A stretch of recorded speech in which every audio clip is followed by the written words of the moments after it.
Hi friends, என்ன lunch பாக்ஸுன்னு பார்க்கலாம். அதுக்கு முன்னாடி என்ன டிஃபனுன்னு பார்த்துடலாம். சேமியா தான் செய்ய போகிறேன்.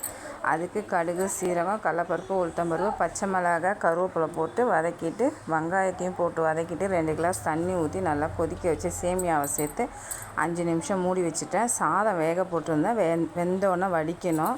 இன்றைக்கி தக்காளி தொக்கு ரெடி பண்ணி தான் சாதம் மிக்ஸ் பண்ண போகிறேன்.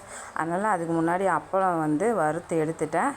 வெறும் கடுகு, பச்சை மிளகாய், கருவேப்பிலை போட்டு வதக்கிட்டு ஒரே ஒரு வெங்காயம் 2 தக்காளி போட்டு வதக்கி விட்டுருக்கேன். நல்லா டம்மில் இருந்தது. ஒரு 5 நிமிஷத்துக்கு முன்னாடி கொஞ்சம் நெய் ஊற்றி பசங்களுக்கு கொடுத்துட்டேன்.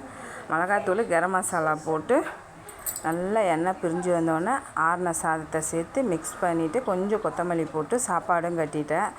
இந்தமாரி மிக்ஸ் பண்ணும்போது ரொம்ப நல்லாயிருக்கும். சீக்கிரத்தில் கெட்டும் போகாது.